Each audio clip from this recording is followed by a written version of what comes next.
लगातार तमन्ना शर्मा। जैसे जैसे बिहार में विधानसभा चुनाव नजदीक आ रहे हैं, वैसे वैसे नेताओं के बीच बयानबाजी का दौर तेज होता जा रहा है। जी हां, इसी कड़ी में केंद्रीय मंत्री गिरिराज सिंह ने महागठबंधन और उसके नेताओं पर तीखा हमला बोला है। आपको बताते चले, गिरिराज सिंह ने लालू यादव और तेजस्वी यादव को मगरमच्छ बताते हुए कहा कि जनता अब तय कर चुकी है कि ऐसे मगरमच्छों को सत्ता में दोबारा नहीं लाना है। वहीं गिरिराज सिंह ने तेजस्वी यादव पर निशाना साधते हुए कहा कि कुछ लोग सिर्फ मुख्यमंत्री बनने का सपना देख रहे हैं, लेकिन बिहार की जनता अब इन सपनों के जाल में नहीं फंसने वाली है। जनता अब इस गठबंधन को पहचान चुकी है। उन्होंने ये भी आरोप लगाया कि गठबंधन किसी विचारधारा पर नहीं बल्कि स्वार्थ और सत्ता की लालसा पर टिका हुआ है। लालू यादव पर तंज कसते हुए गिरिराज सिंह ने आगे कहा कि उन्हें सिर्फ अपने बेटे को गद्दी दिलवाने की चिंता है, बिहार की जनता की नहीं। उन्होंने ये गठबंधन को स्वार्थों का समूह करार दिया। उन्होंने आगे कहा कि महागठबंधन सिर्फ मुंगेरी लाल के हसीन सपनों देख रहा है, जिनका जमीनी हकीकत से कोई लेना देना नहीं। गिरिराज सिंह ने इस मामले से साफ ये कहा है कि बिहार की राजनीति अब पूरी तरह चुनावी मोड में आ चुकी है।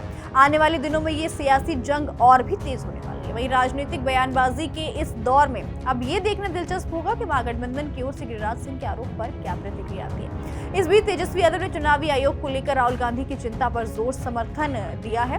तेजस्वी यादव ने कहा कि राहुल गांधी जी ने जो आशंका जताई है वो बिल्कुल सही है। आज चुनाव आयोग की कार्यप्रणाली पर गंभीर सवाल उठे। पिछले चुनाव में हमने देखा था कि किस तरह रात के अंधेरे में मतगणना को रोक दिया गया था और ये स्पष्ट है कि चुनाव आयोग अब निष्पक्ष संस्था न रहकर भाजपा के लिए एक प्रकोष्ठ की तरह काम कर रहा है। वहीं कांग्रेस प्रभारी द्वारा मुख्यमंत्री पद को लेकर दिए गए बयान पर तेजस्वी यादव ने सवाल किया तो उन्होंने कहा कि इस पर कोई टेंशन लेने की जरूरत नहीं है, इन सब बातों को हम आपस में बैठकर सुलझा लेंगे। हमारा लक्ष्य साफ है, एक नया और बेहतर बिहार बनाना, और यही उद्देश्य लेकर हम सब एकजुट होकर काम कर रहे हैं। इन बयानों से साफ दिखाई दे रहा है कि महागठबंधन की ओर से भी पलटवार की तैयारी की जा रही है और आने वाले दिनों में बिहार की सियासत और भी गर्माने वाली है। खैर, ये तो आने वाला वक्त बताएगा, लेकिन आपकी इस पूरी रिपोर्ट को लेकर क्या कुछ है, हमें कमेंट बॉक्स में जरूर बताइए।